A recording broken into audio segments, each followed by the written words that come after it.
school board minutes from our 8/23 meeting. Okay, I'll make a motion to approve the school board meeting minutes of August 23rd, 2017, both public and non-public. Okay, second. Any discussion besides nicely done? Oh, good job. Yes, Thank you. absolutely. I think that's the first. No, it's coming, yeah, it was a great documentation. I reviewed them and nothing jumped out at Yeah, me. I did too. Anybody have anything else?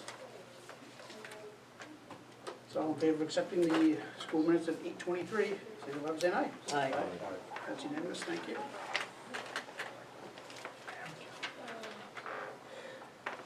Well, the Board of Administration, but we don't have them, so. we'll, Hopefully no one got into a car accident. Yeah, so we'll jump right to you, Mr. Superintendent. All right, first one, I'll start on page 45. We've got a number of stipends there. First is for Kathy Pagarian for truancy officer. We posted that at the end of last year, didn't get anybody interested. Posted it again this year, didn't get anybody interested. We approached Kathy and asked her if she would be willing to do that, and she is. So that's the nomination for the truancy officer. Can I ask a question first, or? Sure. How is that going to work with, you know, her regular duties as far as if she has to leave and go to somebody's house? We've had people do that typically. Yeah, it would be in addition to, obviously, if there's a call that needs to be made during the daytime, then she would leave and come back. If there's a residency check or something like that, it would be in the afternoon or in the morning. So there is a little bit of an overlap there, but there are also our duties in addition to. But in talking to Mr. Rooney, he will still be doing all the court work so that she doesn't have to leave the building, because it's, yeah. Yeah, it would be And mostly file checking on applications. residency, and if there's a student that is truant, going and doing a check and stuff like that. We've utilized that position maybe, well, depending on the year, anywhere between 5 to 10 times a year. I think checking the residency was our biggest thing. It was. Do you want to put all the nominations on the? Oh, sure. Next is Kathy Pagarian for the co-coordinator of special education, like we've done in the past. Eileen Cloud for the other half of that, and Matt Nato for boys baseball. Baseball, good, getting right on it. Early jump on it. Good. Okay, I'll make a motion to accept the Strafford School Personnel Report for September 13th, 2017, as presented. Second.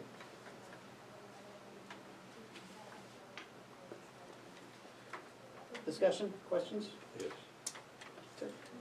What's our population right 423. Oh, no, less than that. Less than that. That's, it was like, Oh, was that's what the, 407. that's what the homeschoolers. that's with homeschoolers. It's 407 maybe, maybe 410. Yeah, I want to say just over 400 off the top of my head. now? Yeah. Our enrollment's been declining over the last years. Mhm. Yeah, I don't remember being on here. What new secretary, what was it? Well, the highest we had is almost 600. Almost 600, and now that's 200 kids less, almost. Mhm. And we still have an assistant principal. Yeah, state mandates assistant principal at what, 500? Right. Okay. Recommends it at 500, and we're dropping down now to 400. So we have an assistant principal, now we're paying her extra for these two stipends. Can we take these other jobs, and I'm not gonna sound popular here, but take these other jobs, because our population is lower, and start melding some of these other jobs into the assistant principal job description, because our numbers are getting so low that I'm wondering if there's, I'm not gonna say enough to do, there's always enough to do, I'm sure of that, but what I'm saying is that they would probably have a little extra time to do some of these without having to stipend them and put them into a position. I don't know if anybody else knows what, do you understand what I'm saying? Yep, if you remember, Bruce, I brought this up, this was before we were trying to, I don't know. look for the new assistant principal. I said, this is our opportunity to define that position, if we want them to be the curriculum coordinator. Remember that? Yes, We had I that guess I discussion. do, but. And people didn't jump on board, but I agree with you, that's what I was trying to do at that point, when we offered the position, have those different responsibilities within the position when you were being interviewed. You know, you're gonna be the special ed coordinator, you will be this. Sorry, I didn't catch I, that. I remember Yeah. that. She does I was the sitting over special there, but I ed, remember yeah. that. Yeah. We were looking for somebody that would Mhm. be an assistant principal plus Do, yes, AD or, right. Yeah, No. that's Yep. part of removing the Yeah. AD Yeah. So the other thing. and she has AD experience, she wasn't AD. So the only, first of all, reported on the August 23rd meeting, the student body was 450, just for the record. So if you're the coordinator of the special ed program, so I know that the student body has gone down, but I have no idea what the student body of special ed needs is. I Usually just, around 10%, isn't it? Yeah, I think what I would recommend is that it's certainly a discussion to have every year when you develop the budget. These positions were, as they're presented, are in your budget presently. Just a reminder that you've got two new people in this position, as new assistant principal, and you've got a new, actually two new special ed caseworkers, with Kathy being one of them, Eileen being one of them. So I think it's certainly a healthy discussion to have, but I would rather see it during the budget season, and if that's the way to go, then have that discussion for that to take place next year. You've certainly got, and when we were interviewing, we kept those things in mind, and Kathy's got some of those skill sets, obviously, that we were looking for. But that's my only input for that, remember, we've got two new people in the position that we certainly, if we choose to do that, could make that change next year. I also wanted to add, we did at one point, when our student population was larger, we had a special ed coordinator. Once we hired Deanna with her strong special ed background and our population had declined, we said, let's eliminate that coordinator position, which was a full-time position, and let's see if Deanna can do this with a stipend, because, you know, we were giving her $10,000 as opposed to having a full-time individual. I mean, we cut out that full-time position with benefits. So, but I do agree with you, we did, I tried really hard to get people to talk about that new, the assistant principal position before we hired Kathy, as far as really defining her role, because it was our opportunity, having a new person, we could have had her also as like the curriculum coordinator too, or, you know, that type of thing. I remember that. So, I but, was surprised to see this, because I thought, you know, that $10,000 were part of that $73,000. It's been a separate. I know, but I'm just saying, the way that sounded to me from the outside, listening in, was, you know, some of this really gets absorbed into the assistant that's what we had principal's hoped, position. yeah. Yes, I yes. agree with Dr. Yagomski. I mean, it's in the budget, it's already been presented, but for future. Right, We start this next month, and Yeah. just keep it, yeah, I agree. start a line item when it gets here. Let's do that. Good discussion. Because the population, unless the population grows again, Mhm. then there's a really need to add money into it. But with the population that's been declining, and say special ed is 10%, which would be 40 kids, and they were broken on 2 people to 5,000 each.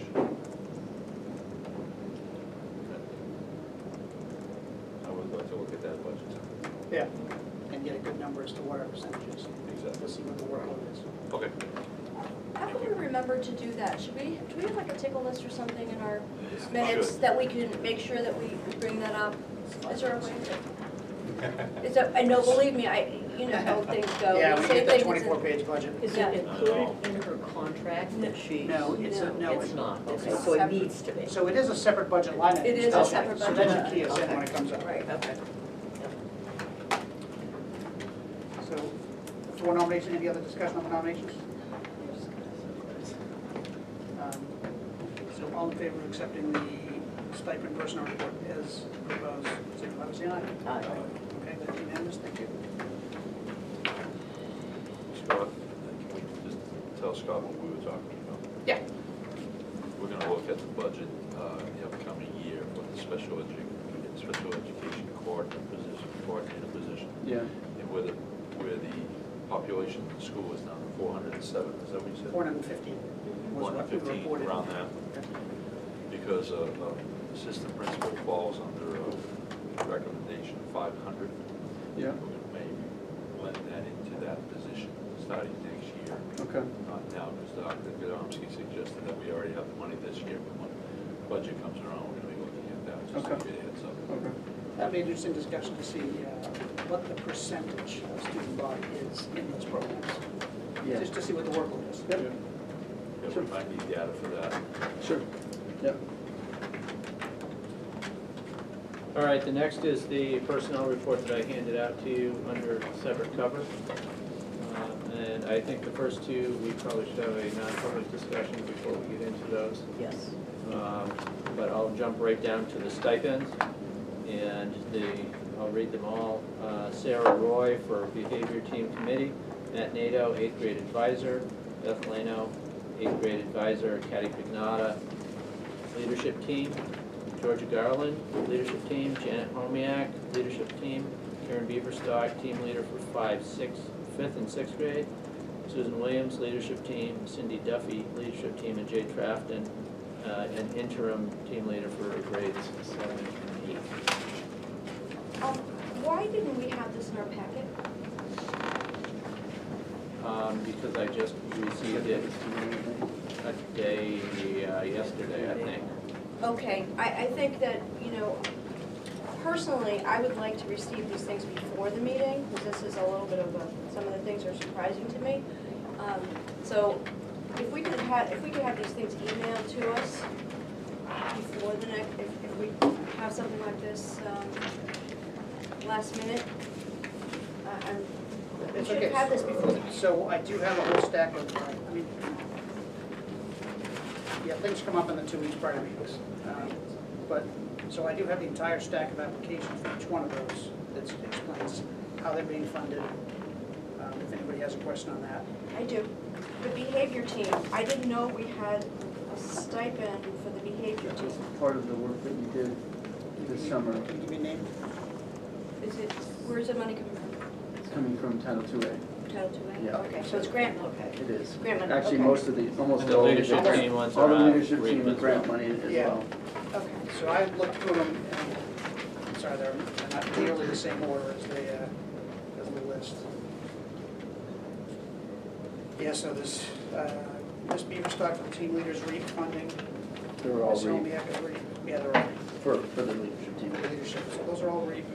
So are these going to be recurring stipends as far as like the behavior team committee I don't and the think- leadership I think the team? behavior team committee will not be, that was for that summer PLC work that we did, Okay.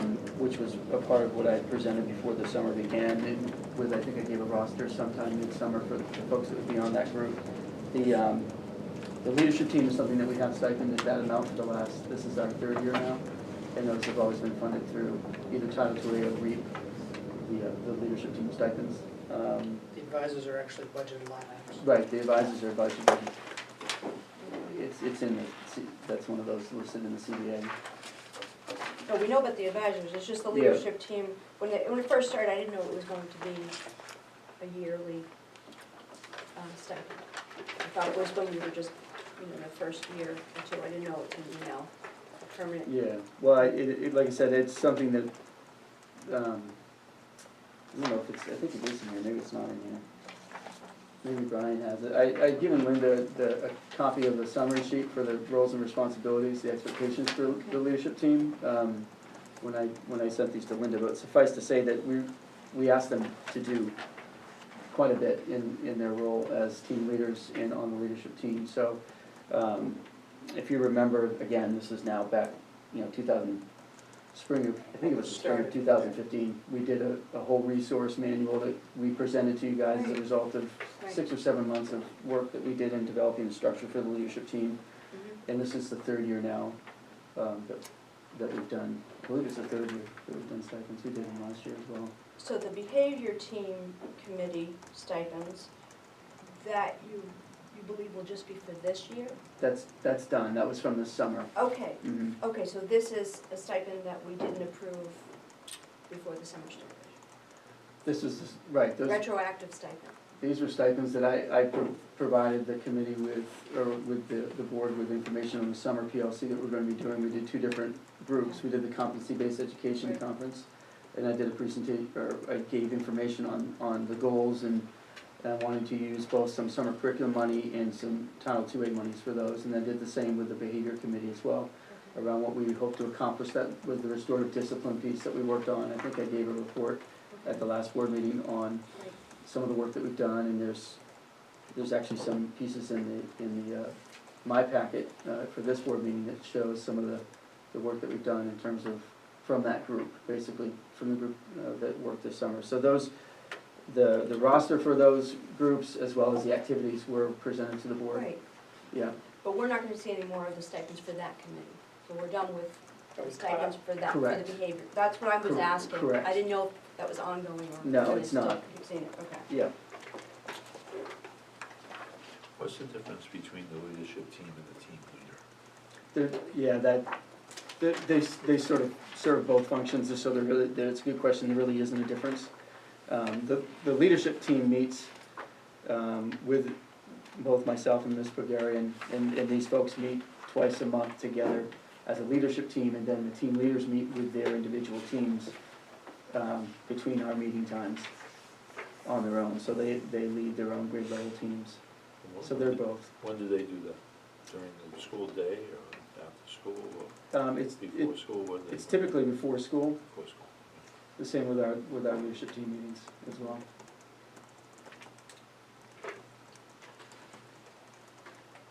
Okay, so we're not going to, did you nominate the bottom stipends? The bottom, yeah. Okay, make a motion to accept the nominations of the bottom half, the stipends, Yeah, it's just the statements. the stipends for the personnel report 2013 that was presented to us at the meeting. Second. Any other discussion? Comments, questions? Other than, most of these are grant funded, other Right. than the The advisor. Advisor. the advisors. Right. Everything else is coming from Title II grant. Three. Most, for this one, I Reprint? read. Reprint, education. reprint, okay. No other comments, all in favor of the motion, want to say aye? Aye. Opposed? Okay, that passes unanimously, All right. so we'll come back to top that. The other piece that I have is on page 46. It's a request to have one student utilize one of your buses that's on the way to Co-Brown. The route goes through the backside of Bow Lake, and there is one student that is virtually on the Strafford line. And because of my bus difficulties in Northwood, I don't have a bus presently that has the time to go down in that area. So this is just asking for one stop, one student on the way in, not changing the route at all. I don't see a problem with it as long as it's, I mean, our bus isn't full, it's not gonna make a minute's difference either way. Yeah, when Bob called me on this, and we had chatted prior, but I wanted to bring it to the board, and I said, yeah, the biggest thing is we can't do an every driveway stop across the Right. Northwood line, Mhm. and this can't mess up Dale's schedule, but one stop, I mean, if other people wanna bring to that stop, and the bus isn't full, I have no problem with that, but Yep, I I agree, agree. we can't have our buses stopping and starting inside Northwood and messing up the timing. So the student's not gonna go to Piper Lane where, in Strafford where it already stops, they wanna add the additional, It's right on the other Yeah. side of it, if you Google Earth it, yeah, Piper Lane's on one side of the town line, and it's probably a couple hundred yards away. Yeah, it's Yeah, not, it's it's not just- that far. On the Yeah. other right, side. it's on Almost the stop. other side of the road, okay, I know where it is. In the afternoon, when the bus goes down there, it turns around in that road anyway. It does, Our, yeah. our elementary bus, Mhm. Oh, okay. not the high school bus, but the Right. elementary bus turns around in there. Right. So, does the board want to just come to agreement, do you want to, I don't know if we need a motion, just to state that that's fine as long as it doesn't. Would you like to make a motion that we allow for the student not to be picked up right over the Strafford line, and only the student at this point, because we don't have any information on anybody else? That's correct. If it becomes a group, then there should be a charge. Because we do pay for our buses, for our students. And would you, Bruce, want to add anything about a timeline for that?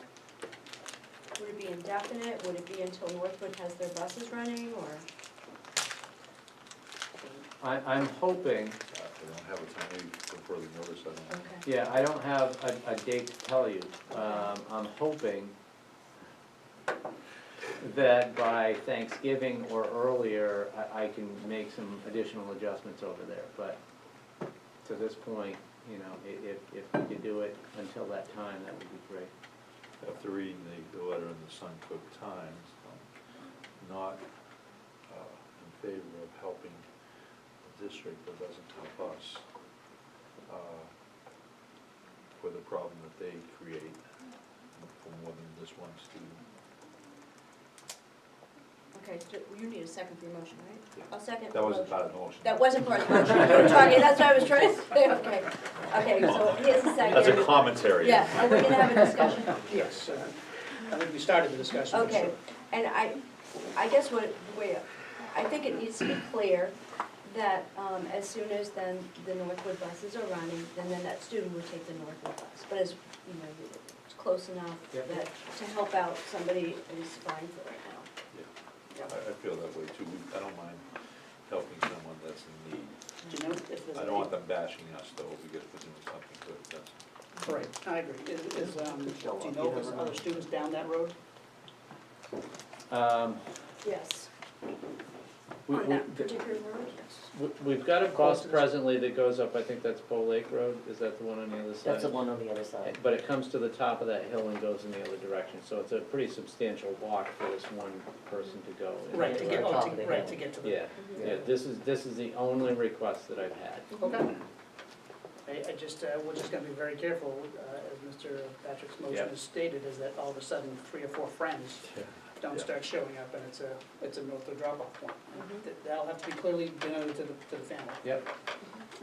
But I agree, that's the one request we've had, and I have no problem with such requests. Me too. Thank you. Questions, comments? All in favor? Aye. Okay. Great, thank you. And that's all I had until later. Okay, so let's back up now to Dr. Young. Thank you. My report starts on page 19. You gave us a lot of information. I did, yeah. We had a great time, just some great team building exercises that we were able to start the year with our 8th grade team. So if you think about project adventure kinds of activities that help to build team building and sort of emphasize, just important character traits like respect and teamwork, perseverance. And that really was a collaboration between our 7th and 8th grade team. So think of that whole group, Mr. Nato and Ms. Saya and Mrs. Kaczynski, Mr. Trapton, and Katie Pagnata.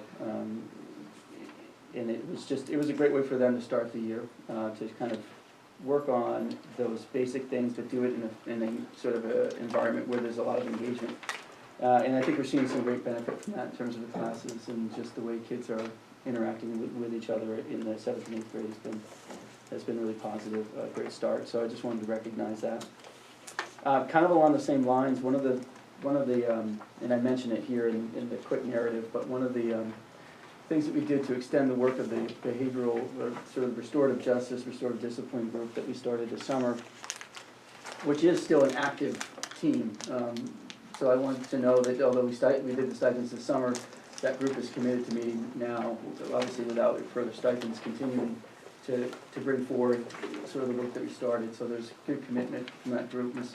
Roy, Sarah Roy, Katie Pagnata, Ms. Bodarian has been a big part of that, Mr. Trafton and others. So, and so this is really just wanting to kind of give a glimpse of that. We really talked about sort of a character education piece around helping to emphasize with kids really kind of important virtues or important character traits each month. And so this was something that we put together. And we're sort of, in a sense, piloting it. We're trying this out. You'll notice, I think it's on, let's see, page 21, there's There's a resource, a quick resource that Mrs. Pagnot, I think, primarily put together for classroom teachers. You'll notice also in the at a glance communication that I included in here as well on the next page, that's one of the things I lead with is our focus on respect. We did a all-school assembly where we had a little bit of Aretha Franklin's RESPECT going on, with teachers who came out with one letter at a time and tried to make it engaging and fun for that whole group to sort of roll it out.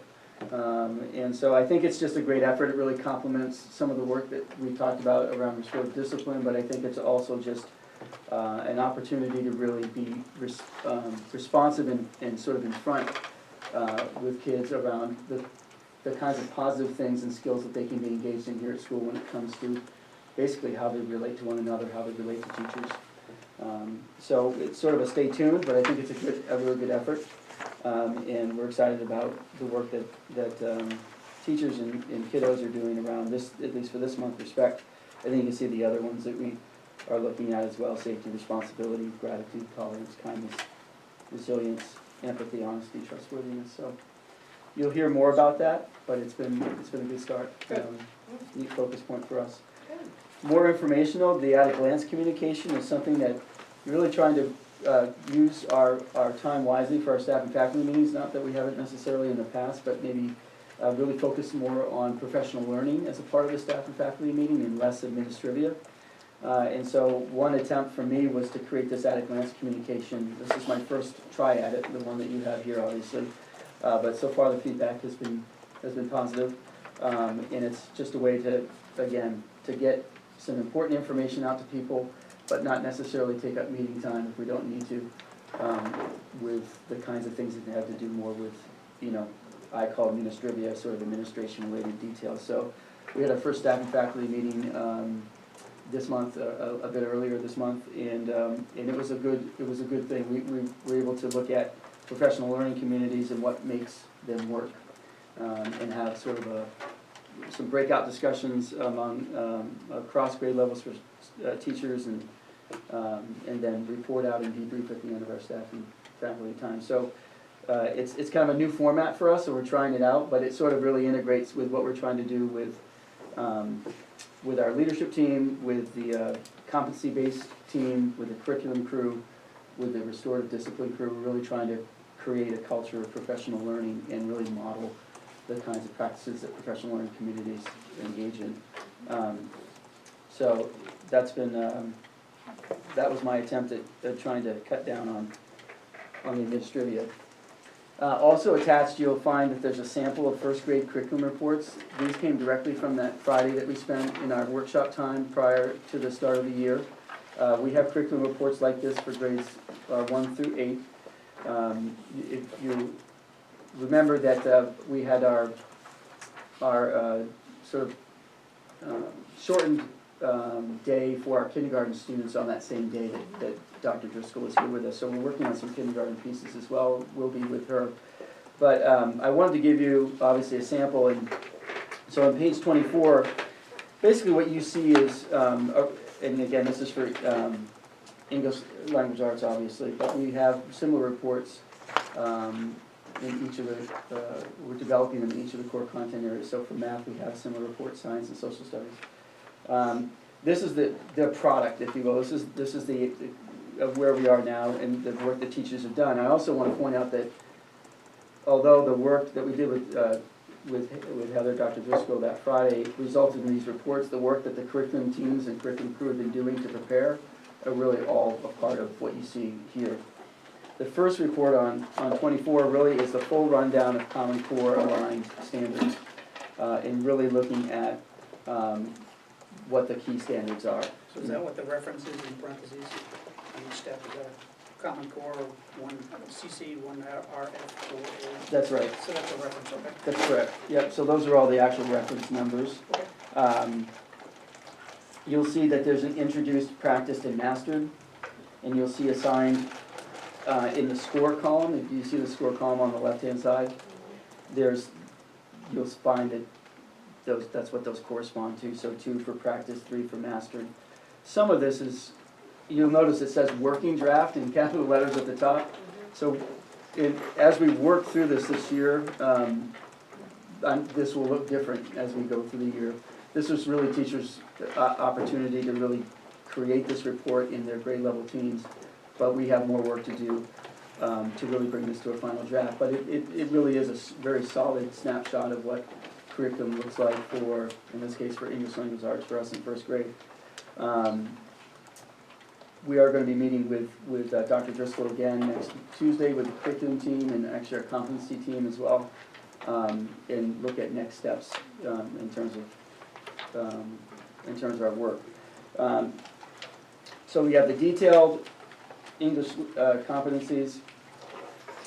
That is sort of like, that's the soup to nuts. I mean, that's pretty much everything. When you look at the next report, which I think is page 33, I guess it is, there's some words in the way, which is the pacing guide.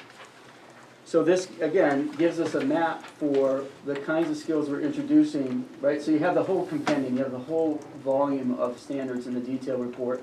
The pacing guide lays out how we are, when those standards are being taught during the school year.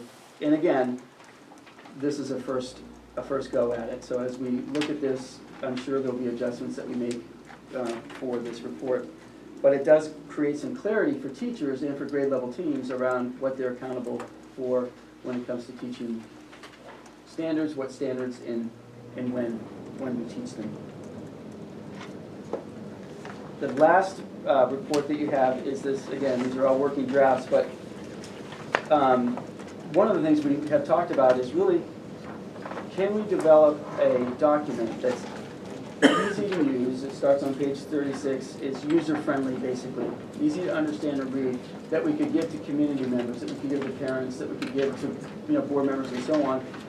This is a pretty good snapshot of what that might look like. It breaks out, in this case, the English competencies and standards in each of the strands that Common Core uses, right? So foundational skills, we have literature, informational text, writing, language, speaking, and listening. Those are all the major strands in Common Core for English language arts. And then it highlights in short statements what we would expect kids in first grade to be able to do as a result of the instruction and the curriculum that they receive during the first grade year.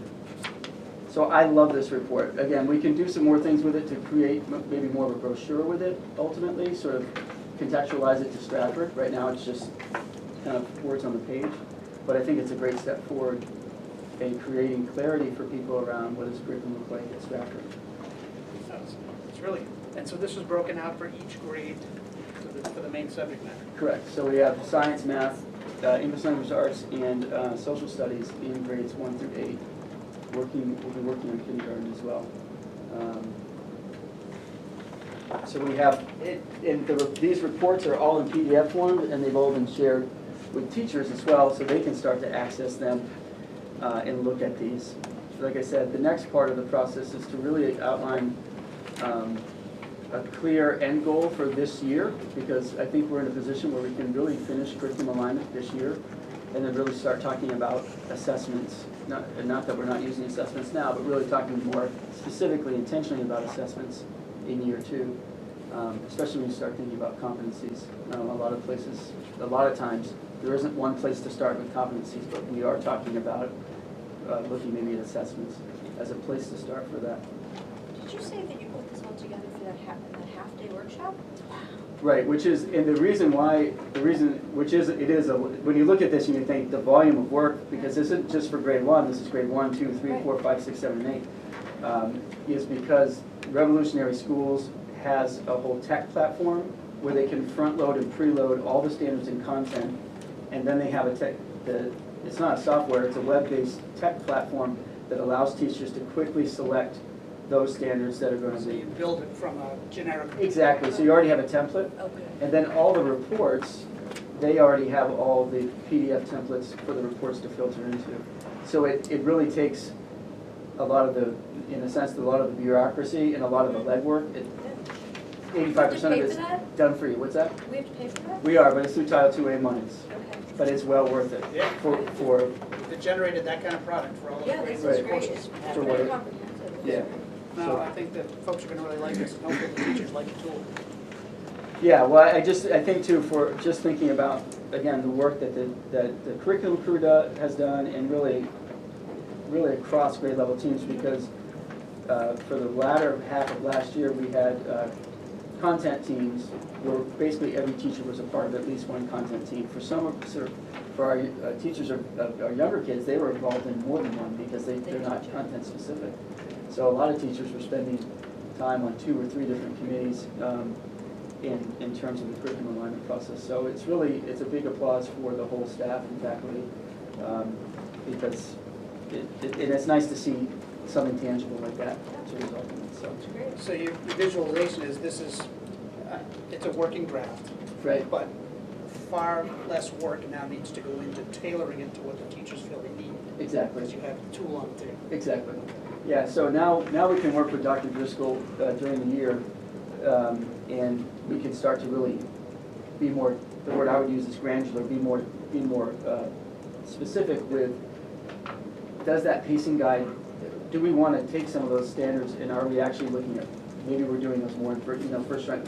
We're going to have those discussions around how we calibrate it to make sure that it really reflects what we're teaching, but it also reflects what kids need throughout the year. So I think by the time we get through this year, these drafts will probably be more like final drafts than they are working drafts at that point. But it will give us a year to live with it and to really adjust and kind of modify as we go.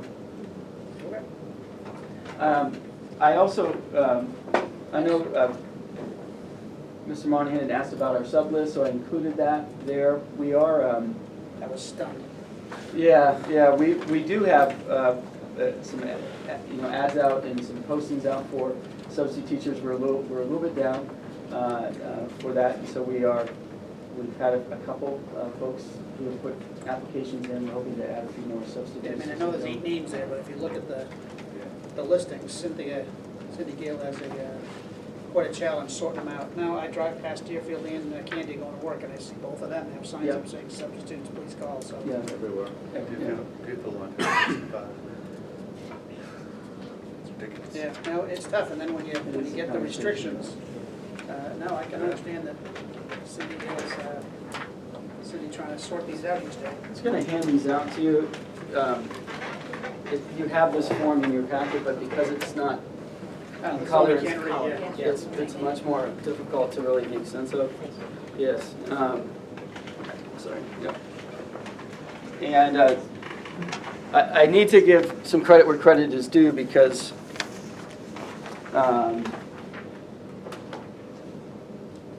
Ms. Bulgarian really developed this form that's in front of you from some prior work that she's done in other buildings. So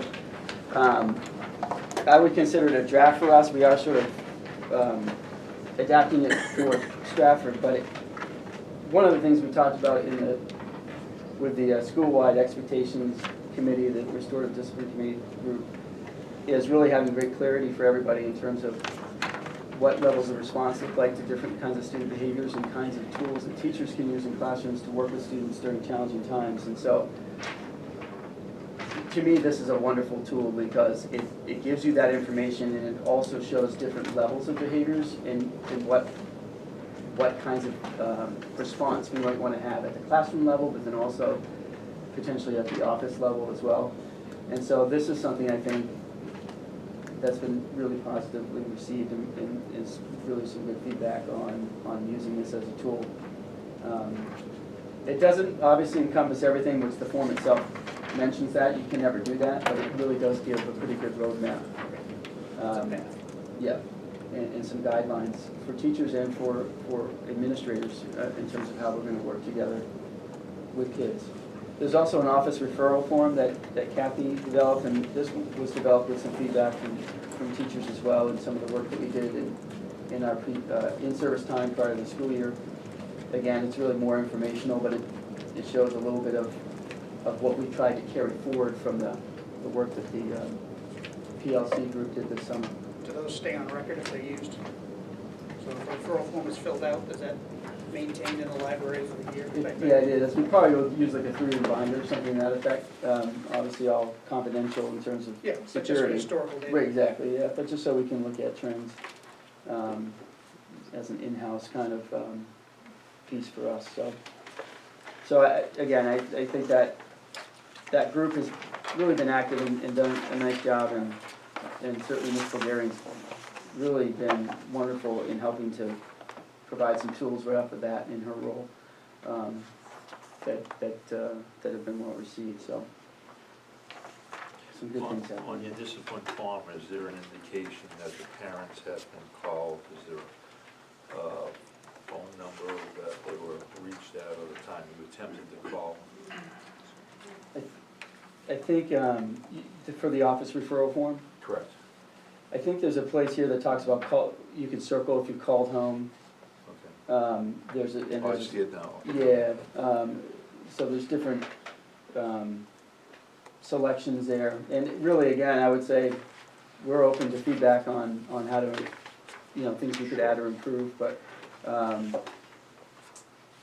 one of the other pieces that's not reflected here is that we have had a couple opportunities for, students to work on relationship pieces. We talked a little bit about restorative discipline and how it really kind of speaks to harm done to relationships, and we have had a couple neat opportunities to model that a little bit with some kids who are experiencing some relationship problems here in the building, and use some of the tools in the restorative discipline way to try to resolve some of those issues. So there's some good things that I think that are happening there, so.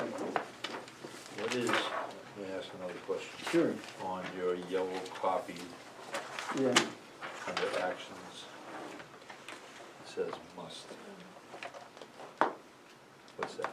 Is that an acronym, or is that a? No, I was thinking if you, They must if do you're doing this. that completing a referral form, if we use different, I adapted this with some other things, so some of these might not be necessarily here. I'm used to using minor referral forms and then office referral forms, so it was more just a documentation piece. I see.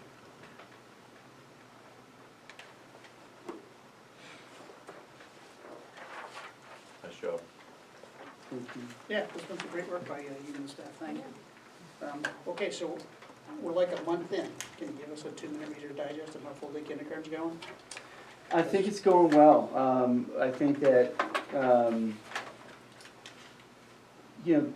I would say from a schedule standpoint, from a resourcing standpoint, from a classroom preparedness standpoint, and those things, schedule standpoint, those things have gone very, very smoothly. I think that, there are challenges working with, 5-year-olds, in terms of, I can't speak to this, to stamina per se. I think that really the kids have done really well with that piece, by and large. But I think that, we are, and so really honestly, I think it's gone smoothly. There are always, well, I should say there are always, but sometimes you have some challenges that you didn't quite see from a student perspective, which are always a part of every classroom. It's not a full day kindergarten thing, it's just it's a school thing. And so, we work through those things, but I think that Mrs. Irons, Mrs. Chadwick, Mrs. Jacobs, Mrs. Caravan have really hit the ground running in terms of, the work that they're doing in the Do we classrooms. have any part-time students? Because previously there We was, don't. there's a lot of chatter of folks saying they wanted to know if they, so good, so they're all leaving them in, good. Yep, we have, I believe it's 42, Yeah. it's 21 and 21. Do they have a rest time? Or is it just like story after lunch and those things? Yeah, there's not really a designated rest time, but I think there are definitely times for either active play or for a read aloud time when kids can kind of, slow their bodies and have a chance to take a breath. But from what I've seen, we have an afternoon, we have a morning recess time with both first grade and kindergarten, but the kindergarten teachers were asking about just having an afternoon recess time for just the kindergartners. So we have that near the end of the day, and at least from what I see, they're ready, man. They're it's 2:45, I guess, somewhere around there.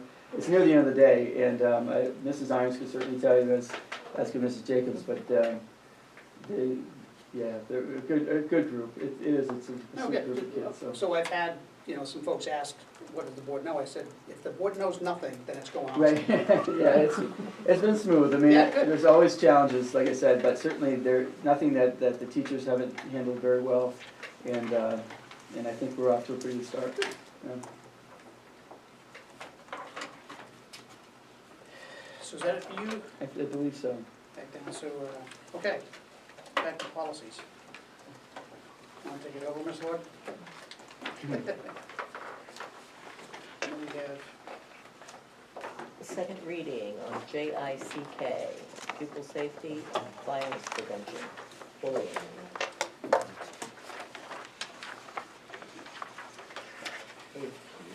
yeah, I thought this gave some great guidance. And I saw that the changes that the NHSBA suggested.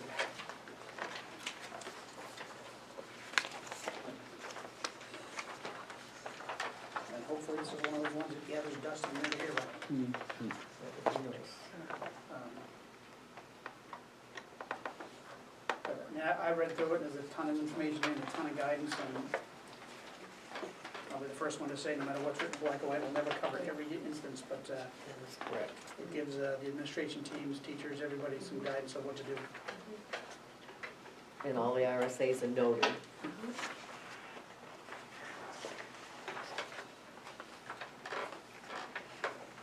All right, I'll make a motion to accept policy number JK, oh, sorry, wrong one. Jay, Number JICK, pupil safety and violence prevention bullying, along with the form that we're gonna keep in our policy booklet, reporting form. Second. discussion on JICK? Again, I think it was great work, Carol, with you and Scott going through these. Again, hopefully, gather adjustment every year. Questions or comments on it? Are we accepting the report form too with this? That's what I Yeah, said. that's what Deb just added.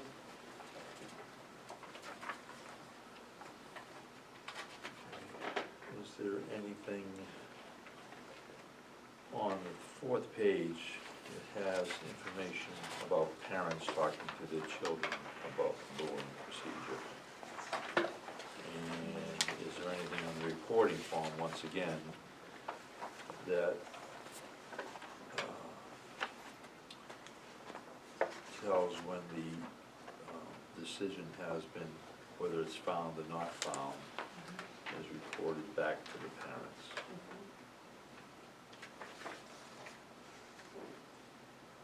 It does have complaint, home address, work address, home phone, or work phone. It doesn't have anything on the perpetrators or the victims, unless I missed that. I would think that parents that have reported it would like to know what the decision was when it's completed. I know you can't talk about other students, but you could talk about theirs with them.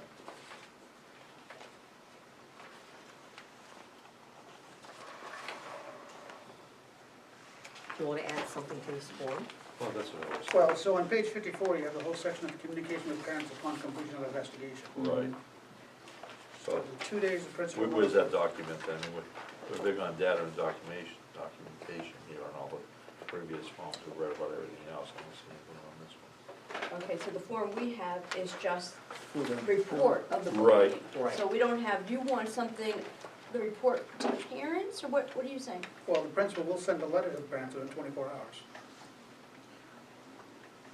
Okay. I didn't see that one.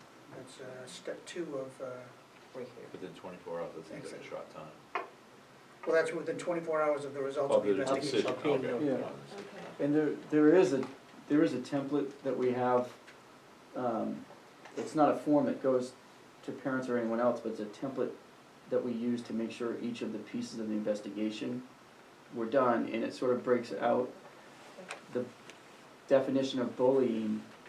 So you have to indicate a decision on the form for each point of bullying, and then you also have to complete sort of a rubric around the communication piece, so that you know that you're hitting all the notifications that you need to hit within the time frame.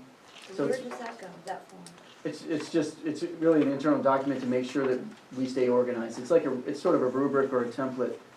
Does it stay all together? Because Yeah. as Mr. Patrick, Yeah, a we lot of- want to make sure we complete the loop. Right, Most times that comes to me, to my Right. office. Okay. I'll get the check sheet to make sure that they've done the appropriate steps. Sure. Yeah. I'll get the investigation, and I'll get the final letter that goes to the parents, a copy of that, so it's all together when it comes to my office. is a checklist something that we should have after the form? I'm wondering that So too. it's all together? It's just an internal form. but it's I mean, better than you this. could, I don't know, it's not really very meaningful for either party, for parents, caregivers, or students, because it's really more, It's more of a- because of all the Administrative steps that piece. are involved in making sure you're in compliance, it's really, It's an organizational tool. Administrative bullying checklist. right, it's to make sure that you've completed each part that's required by either the policy or the statute. Okay. Which basically follows your policy right here. Right. down to the end.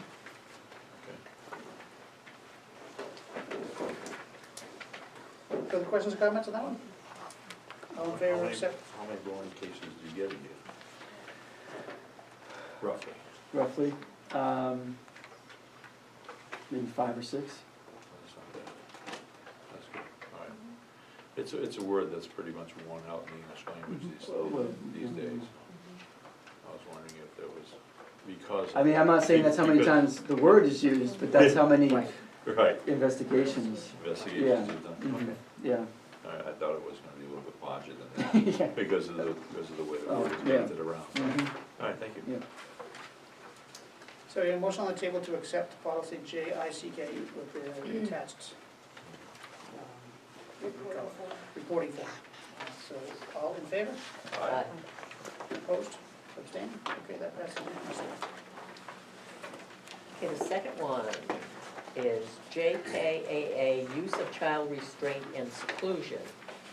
And what we've done is gone with what the state actually wants. And if you look at the end, under NSBA on page 63, that section with the notes would be removed. But the whole thing is, everything that is there is a required update. So the policy wouldn't have this, we would cross this out? Right, that would not be there. Okay, so we'd cross that out right now, that part is not in. Okay. So it ends at mechanical restraints, period. Policy right there. Yes. Okay. I have a question. Sure. On page 61, it's medication restraint, number 2. You know, I know that that's rare and probably never has even happened in this building, I don't know, but, is there any type of, additional information that would say, I would think that if a child is at that point of requiring medication as a restraint, that that child would have it documented by a physician that that was an option. You know what I'm saying? I mean, just the way it's put in here, sort of That's just- scary, my kid would have a That's just a medication dental restraint. definition. Okay, but that Nobody's is, gonna give it unless it's authorized. okay, do we have anything in there about, you know, I mean, do kids have a prescription for this? What is the normal, how does that work? This is part of the model policy that has come forward, and I believe that they've got it's kind of an all-reaching model policy that it takes not only the public setting, but also a more restrictive setting. Okay. So that's why that's in there. I would, it's for definition purposes. I can't see if there would be ever a case for us to do that. Not in this setting. In a residential Right, setting. there might be Right. other, That's what I would think, but it's in our policy, so that's Mhm. why I was, It's definition. Yeah, no, it's a definition now. okay. Can I ask Dr. Godomsky, what other procedures would you find necessary to implement this policy? What do you mean, Bruce, other procedures? Well, on page 61, on the procedures for managing behavior of students, it says the superintendent is further authorized to establish any procedures necessary to implement this policy. I'm not sure what that means, actually. Well, I think that the ongoing training would be a procedure. CPI. CPI training, Okay. or comm training, or, we're very careful with, when we do those trainings, to reinforce to the teachers, just because you are CPI trained doesn't mean you're restraining everybody.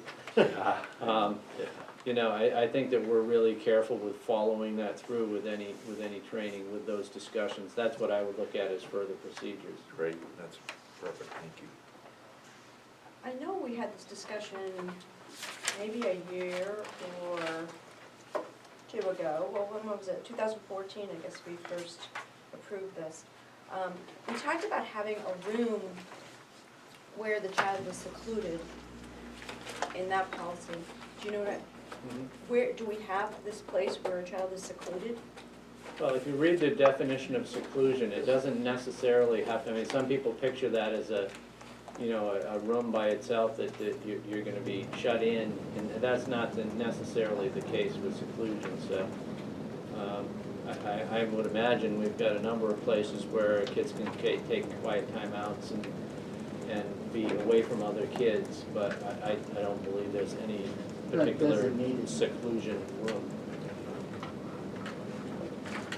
So is there anything in this, Ms. Spaghetti, Dr. Young, Dr. Yanomsky, that you see as administrators, we aren't here in this building? So is there anything in here that jumps out that's gonna have Channel 9 in our parking lot, or lawyers and suits on it? You are gonna be the front line of this policy. And I'd hate to think that we missed something, or there was something that wasn't clearly understood by you folks and passed on to the staff.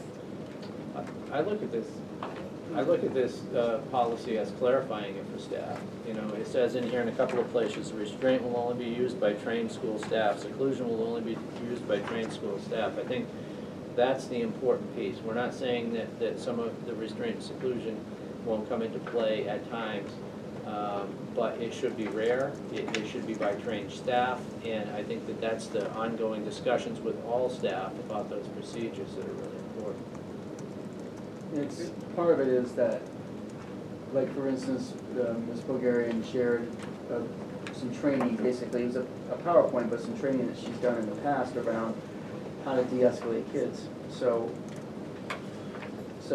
the more that we can develop a good picture of what that looks like, and the more skills we can give staff and faculty and tools in the toolbox to help kids de-escalate, the more this policy becomes, I say irrelevant in the sense that we're cutting them off at the pass, so that the escalation never arises to the point where the student is a safety concern, either for themselves or for those around them with their behaviors, because that's really the only time in which restraint should be considered.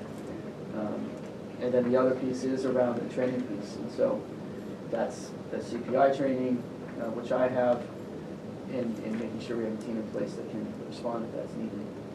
And again, as the frontline folks, if there's nothing in here that's jumping out at you as not gonna be able to be the best interest of students, that's what we're looking for. And again, with the law changes and the definition changes over the year, I think on page 60, it's important for all of our staff to read what is a restraint, what isn't a restraint, brief touching, holding the hand, wrist, arm, what is, because any number of times you may, put your hand on a child's shoulder, and I want our staff to be clear as to, under the definition, what is and what isn't, what should be reported, what's okay, and those types of things. But, for a good rule of thumb is that, obviously, we shouldn't have or encourage hands-on for any reason, and that's what the policy kind of educates and trains everybody.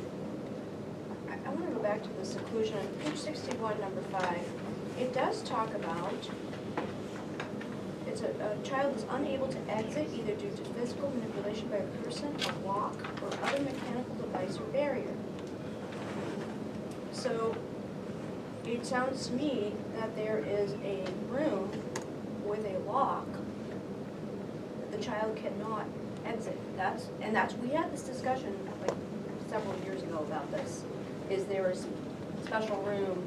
And I thought we discussed also has a window so the child could be observed.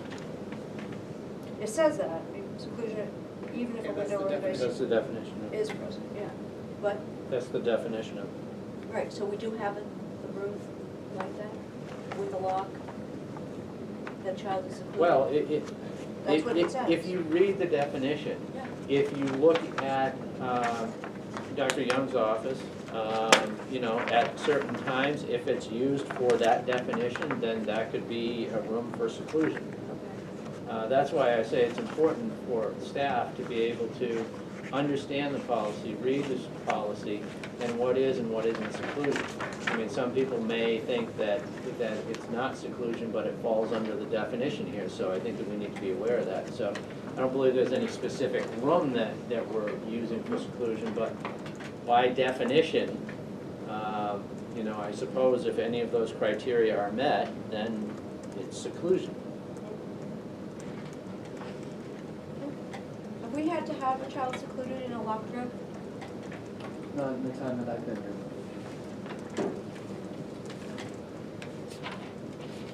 Thank you, you too. I don't know, it sort of bothers me that part. Well, again, it is a definition. I'm understanding better, but yeah, it's really guidance to the staff. As long as it's clearly understood and briefed. Theoretically, you could have a combination of these two. Absolutely. You could, yeah. Isn't it time to get the police involved at this? What's that? Isn't it, you know, appropriate to get the police involved at some point? If it gets this crazy? I think, I mean, it could be. I think it's such a situation-specific, I think, decision if that's needed or not. I think there could be, I mean, I would consider the situations that you feel law enforcement is necessary to be ones that are, where imminent risk is clear, or real risk is likely of some kind of pretty, I wouldn't say dramatic, pretty significant nature. So it depends. You know, I mean, like for It instance, just sounds really graphic. on age paper. depends, you know what I mean? You know, 5-year-old versus a 12-year-old. Oh, yeah. Those are different possibilities around, for instance, whether law enforcement is necessary. So I think it really depends on the circumstance. The big thing is to make sure the kids, we do everything we can for kids to be safe, and try to make the strongest decisions around that so we can. It really is situational, and a lot of times other things are happening at the same time. There may be special services that need to be in place. Now, remember, this policy is the legal policy that covers everything from what might be impulsivity for a 5-year-old that just needs some extra assistance, up to and including, not in this school, but an 18-year-old that may be strung out on drugs that needs a much more intensive restraint and legal action involved. So this policy is meant to cover all of that. So that's why, you know, there's some definitions in here that, yeah, that, you know, we look at, and it's great that we look at and think, wow, that's shocking, because it is. And, you know, hopefully we'll, like Brian says, it'll be on the shelf and it'll gather dust, because it's hopefully something we don't have to use.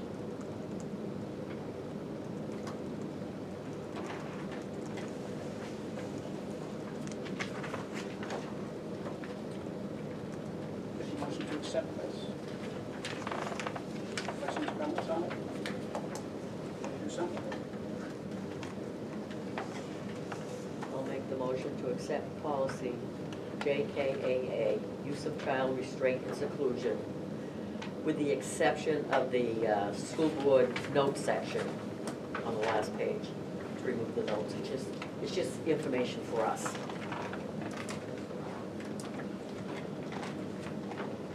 Second.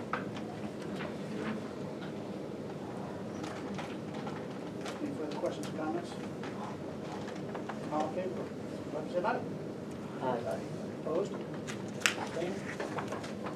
Unanimous? Okay, the next policy is ADB, drug-free workplace, drug-free school. Also, GBEC is the same policy, they just come under different sections of our policy book. And it's for first reading. Posting? Yes. Make a motion to post. Second. Just ADB or both? Both. ADB and GBC? Yeah, second, yes. Any other questions? All in favor? Uh, Aye. Okay, so post on those two. And then policy EHB, data and records retention, that's for a first reading and posting as well. Motion to post.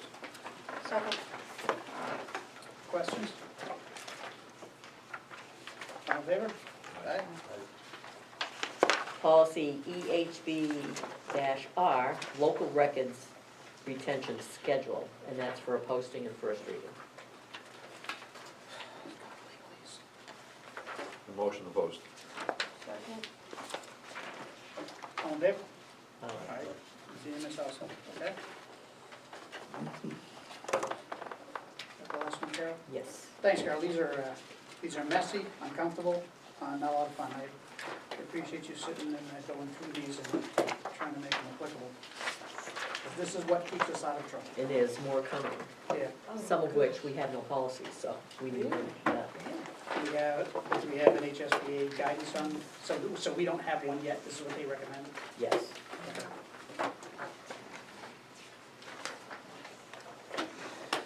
The calendar's the next time.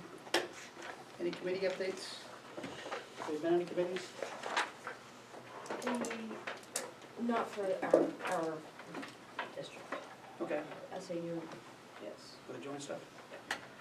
The only thing I have, so we were talking about the fact finding last time, so the SEA, ourselves, and Mr. Altman did agree that we will all submit packages, we will both submit packages by September 30th.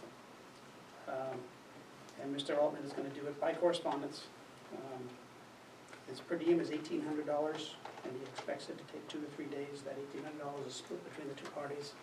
I believe it's per day. I tried to get some clarification on it, which would be a little over $100 an hour for his work. And his stipulation is that anything that we present to him, we also present to the SEA, and they in return do the same thing. So you're not gonna have any verbal communication, it's all written? Correspondence, yep. Okay. Yeah, due to medical reasons, he couldn't meet that, and we talked about it last time, so we'll have our package prepared, and we're gonna run it through legal prior to submission for the September 30th date. And then we don't know how long it takes him to submit that. Mr. Miller from the SCA did send an email to both myself and Mr. Altman suggesting that he do it within 2 weeks due to the negotiation of budget seasons. I responded stating that this has nothing to do with either, since we're not negotiating, and this is a separate warrant article, and will not be taken into consideration with our budget at all. The board expects him to spend as much time as he needs to get a proper finding that we can bring to the town. So that's where that stands. So you have to prepare this report? So so I've already talked to Dr. Domsky, so, I mean, we've been doing this for almost 4 years. Yes, we have an agreement in 16, but that was just a zero budget, so we still have all of the same issues on the table.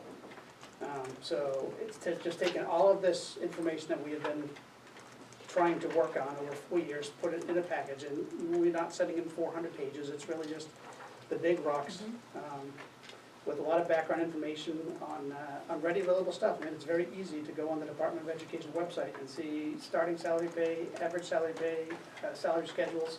They still don't even have our step 19 that we granted in 2016 listed on there. So we're just providing all that information, along with the benefits packages. You know, they had talked about getting, I can't remember the term Mr. Altman used about trying to find out the affordability of the taxpayer of Strafford. So not wanting to blow up Facebook and asking everybody how much they wanted to donate to the salary schedule. I'm just gonna, you know what, if they want to do that, knock themselves out. I'm not going down that road. I'm just providing all the information and the background as to where we are, how we got there. We have the items that we had previously agreed to that were included in the package, and just a backstory on why we were trying to change some of the contract language, where we stand with what we think the town can afford, the fact that the last time when we had a zero budget warrant, it passed by 4 votes. I can't remember what it was.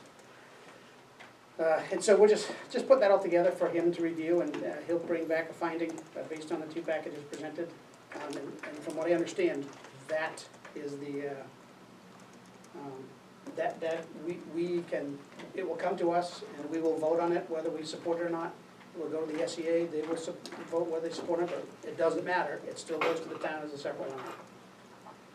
And then we can discuss it, they can discuss it, but it becomes up to the town, so it pushes past the negotiation and mediation sessions we've already failed at accomplishing anything at. So more to follow is, once that comes in, so I would expect that sometime maybe the end of October-ish, depending on how fast Mr. Altman, again, so we're gonna run it by legal, so we will have legal fees executed doing that, and then we will have the fact-finding fees executed doing that, so we're gonna have to find that money in the budget. So that's it for any other committee?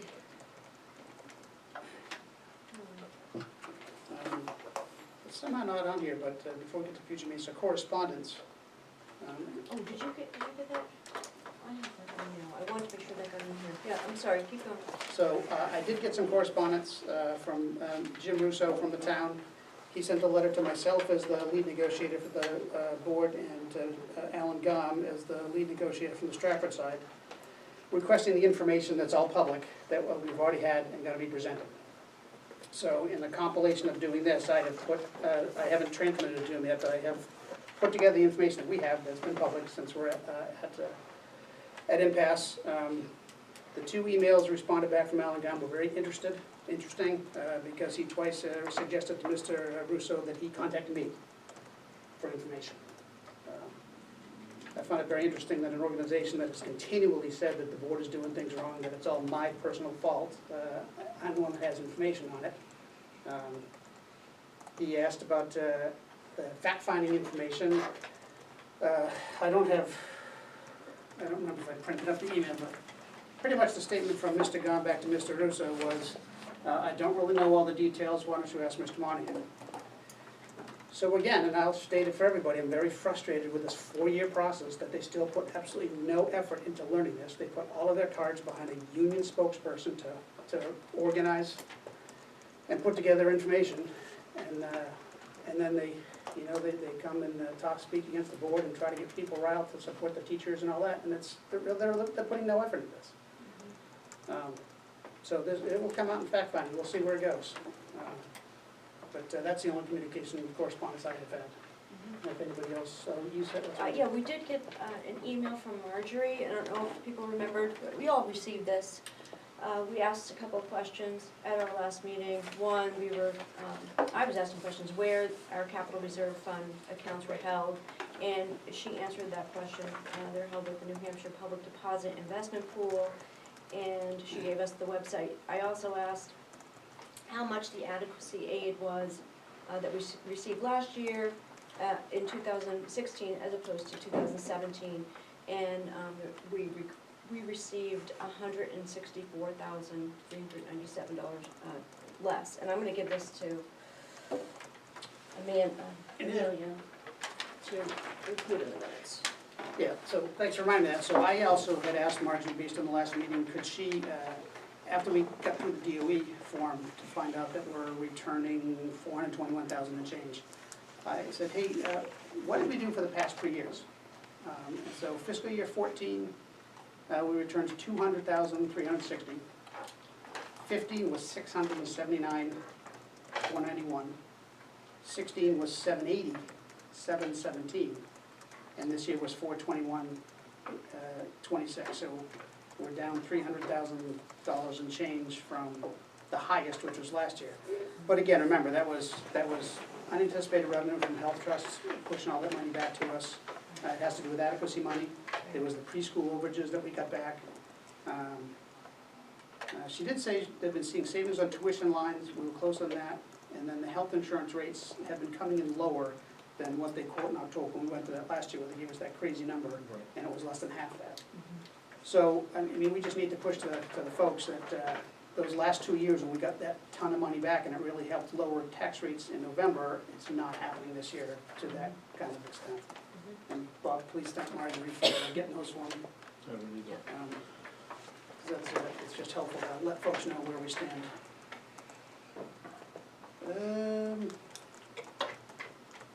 Anything else for other? Other, Okay, oh, Brian, with the bills? Oh, yeah. If you have questions on it, please. First of all, Dr. Young, Yeah. did you revamp the requisition?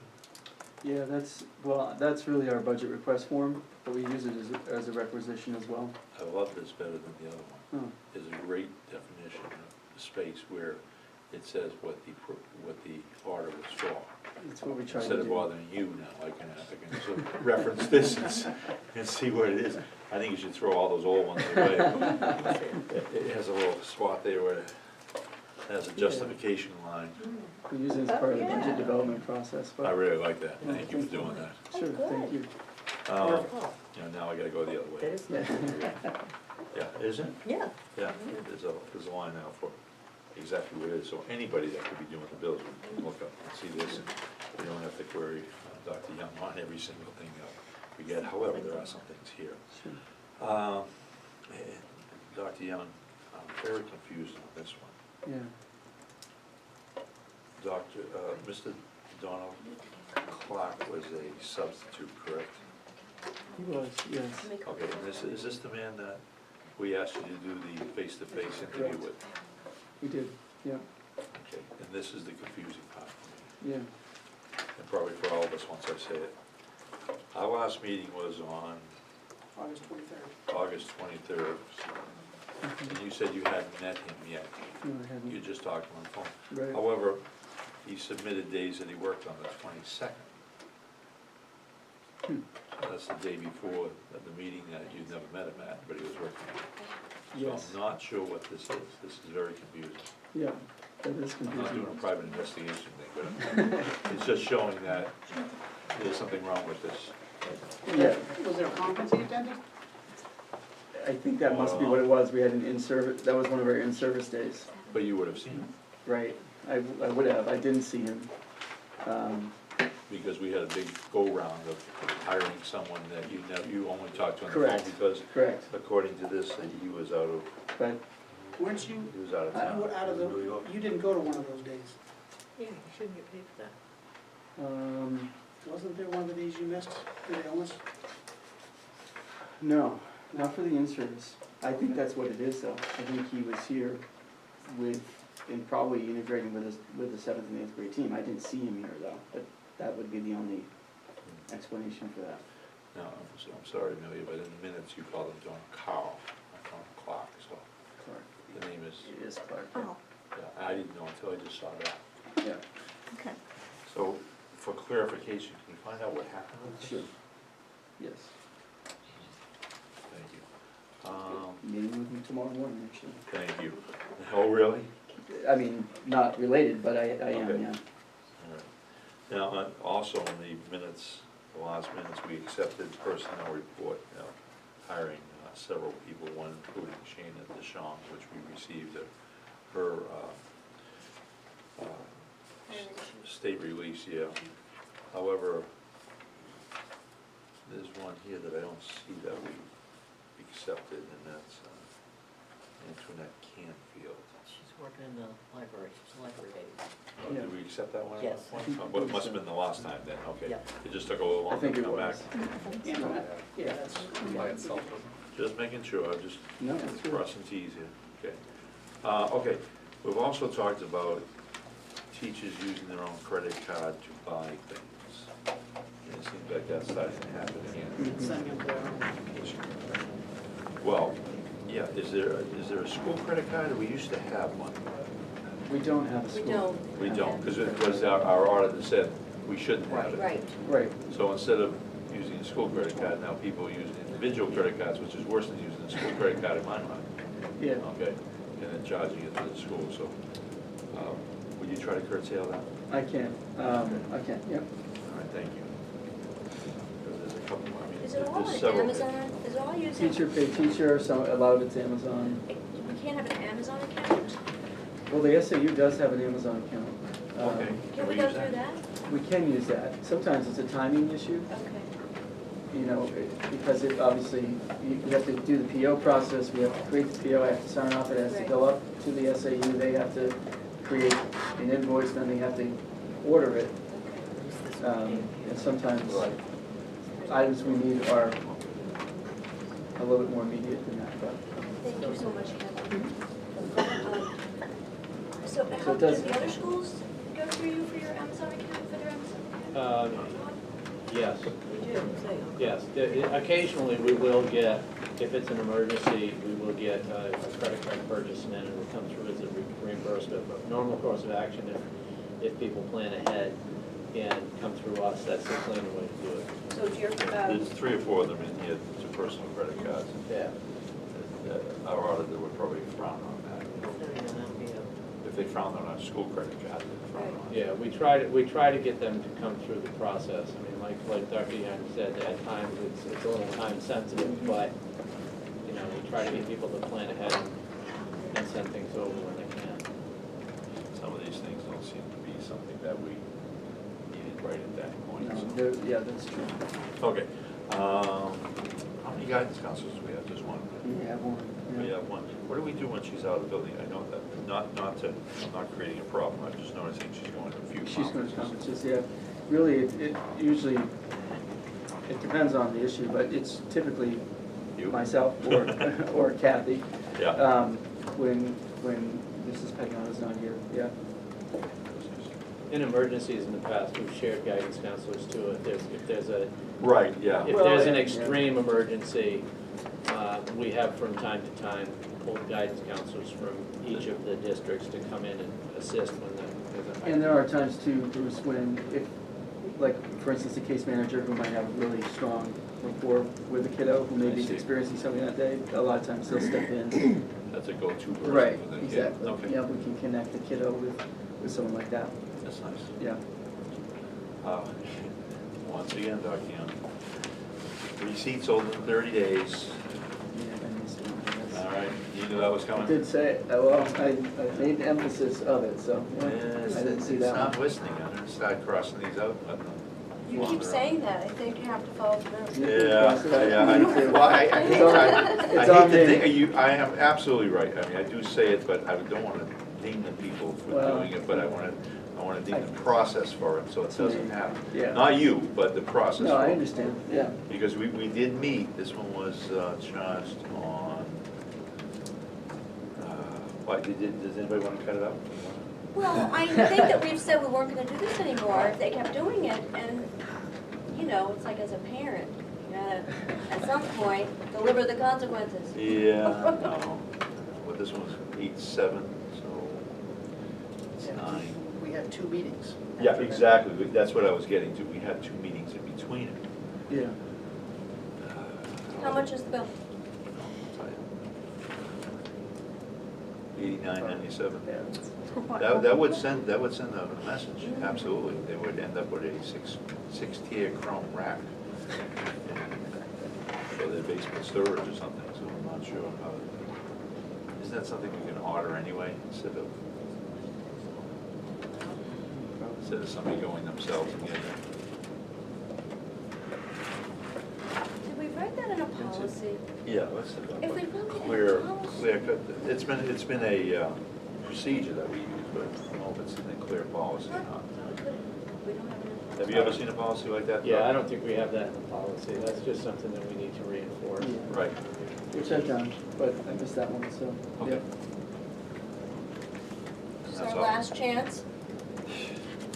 Till the next one. They get their warning, they get their warning at the Well, I'll next staff just- meeting. They did, correct, yep. We talked about it.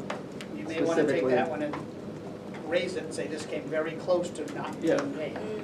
Yeah. Yeah, So the that- next that would be, time? It's a no-go. Yeah, I would vote for not being paid next time. That's- Unless there's an emergency or Sure, something like that. extenuating circumstances. I'm looking at Dr. Young, see for a possible policy, is that something we can? Well, I Policy think that, person.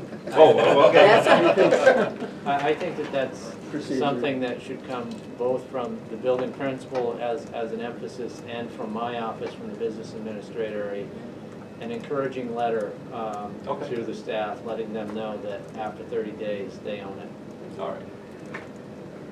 Whether it's consumables like food or something. Yeah, we're extending this.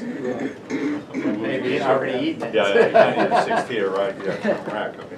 All right, I just wanted to clarify that, because we seem to do that every time, and, you know, at this time of year, it really isn't an issue, however, when you get to Sure. the accounting period at the end, you know, in June, if this starts happening, then we're going into next year's money, and we don't Right, want it's that the kind of to stuff that happen. Marjorie ends up chasing in July. Right. Right, we don't wanna have to chase those, Yep. that's the whole reason. We'll handle that two ways, within the building, and we'll send a letter to the staff as well, letting them know that, Take another crack at it. that they need to be more time. And bravo again on the, Oh, thank you. new, ordering procedure. Thank you. I appreciate that. We all like that, thank you. Thank you. All set, Bruce? Yes, I am, I'm sorry. For the rest of the board, I pushed this to an email to you. It's the NHSBA, all kinds of good information that came out. We talked about the Right to Know webinar series. They're holding that first one tomorrow night. The Kidder Law Conference is October 4th. They're still looking for calls for resolutions to January, so you'll see this in your email. It has the links to everything. And if anybody wants to attend these, sign up for them. You can sign up and then just make sure Dr. Gonfi knows for payment of it. Yeah, I've gone to those resolution meetings for the last, I don't know how many years, but, they were interesting. However, if you make a resolution, you have to find a state rep to accept it and present it to the, so if it's a resolution coming from a town or a board, unless it's accepted totally by SBA, you have to find an individual that would present it to the floor of the House. So it is a little cumbersome if there's something that, We have a couple of House members in the town. I know. We do. Okay, thank you.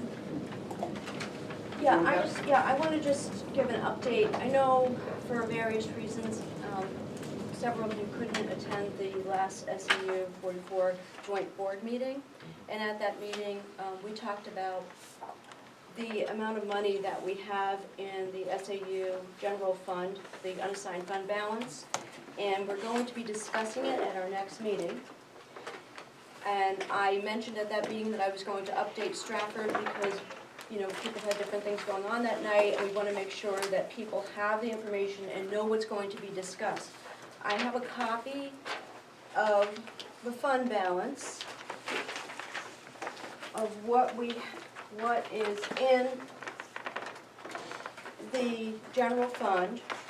As of 9/17, there is $424,000, over $424,000, excuse me, with the additional, there's an additional $35,000 that is left over right now as a surplus from this last year in the SAU 44 budget.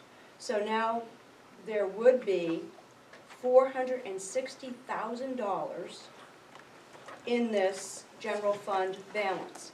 In addition, there is a preschool surplus as of 9/17 of $49,000. So we're talking about more than $500,000 right now. Now, at the next meeting, the joint board, which makes up Nottingham, Northwood, and Strafford, the board members are going to be discussing this, and we're going to be discussing what we're going to do with that money. We have a historical reference here from 2007 on. This is what we've had in our fund balance, and you can see it's, the last few years, it's really been building up. So we know that there may be some, some money that might need to be left in the account just in case a grant doesn't come in or whatever. But we're going to vote about this, and I'm hoping that everybody can, I just want people to have the information, that as many people can be at the meeting.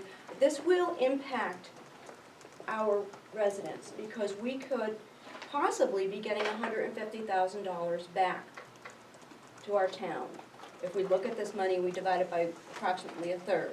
So. We have to, like, equalize assessment. Right, well, so that's why I said approximately, we should be getting back about $150,000 if it all got turned back to the towns.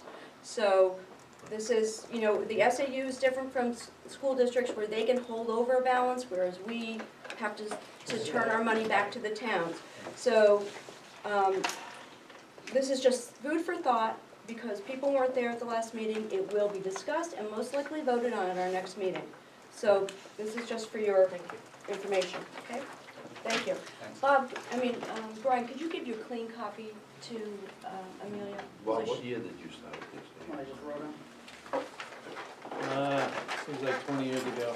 I'm sure it does. It does today, I bet. I have one You already. used to have four. Clean It was copy, I guess. This is 2014. my 5th year, so was that 13 or 14? Well, Well, nice job, you kept a good balance. it was for those years. 2013, 2013 I think it was. I think it was 13. Yeah, it was 13, yep. I have to count backwards. So, Well, that's a good job, I mean, you kept us in the black. right. Each would accumulate, but you kept us in the black. Yes, we were kept in the black, but we just want to give it, we don't want to keep building that money up. The SAU holding our money in the bank account. That actually came out of the minutes from our meeting, so. Anything else for other, Okay. before I open to the floor? You're welcome. Nothing for the board? At this time, folks, I'll open for any public comments. If anybody's so inclined, just please state your name clearly for our school board secretary. You, Of course. Do I need to approach? no, well, you can if you'd like.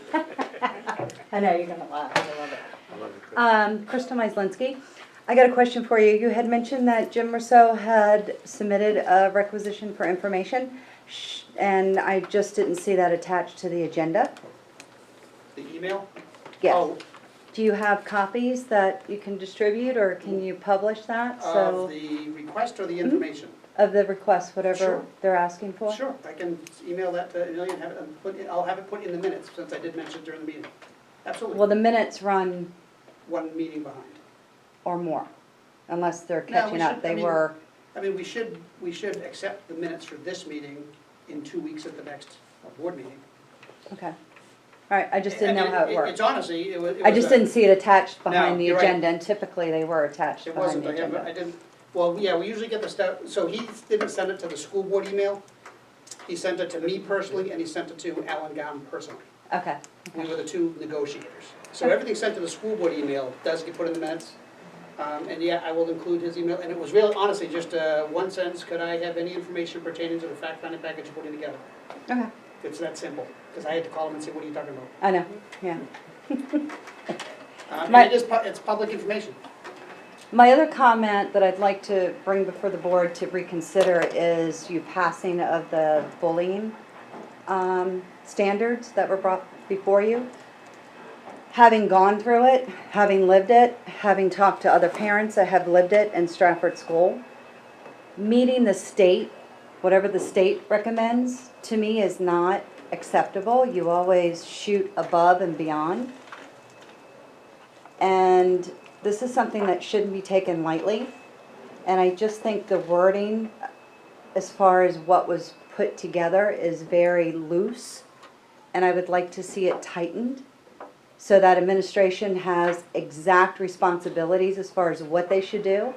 I don't like the loose content of an investigation, because if you look at New Hampshire StopBullying.org, that is a great resource. They're very honest. Department of Education, their hands are tied as far as what they can and cannot do. And it comes down to the local school district and the school themselves. So for the kids attending Strafford and knowing that it's in the news, it's more commonplace to hear about kids that are, bullying on the playground, or you can't police everything all the time, you can't. But administration needs to have something to sink their teeth into to be proactive. and not wait and dismiss it and say it's not bullying. Because guess what, guys? A lot of times it is. It's just you don't want to admit it and you don't want to do the paperwork and follow through with it. So that's my plea to the board, is reconsider passing this. I would like to see it maybe to a committee or something to relook at, because I just don't think the document has substance and teeth. Okay, thanks. Anyone else? Hearing none, we do have a session, non-public session that we need, so the regular meetings are posted. I don't see any difference in there. So at this time, we need to go non-public for RSA 91A32B and C, is what was recommended to us. All right, so moved. Second. So a vote to enter non-public, Mr. Patrick, Yes. Ms. Lord, Yes. Mr. Richard, Yes. Mr. McMahon. Yes. Myself, yes. Okay, Mr. Russo, can you stop that, please? I will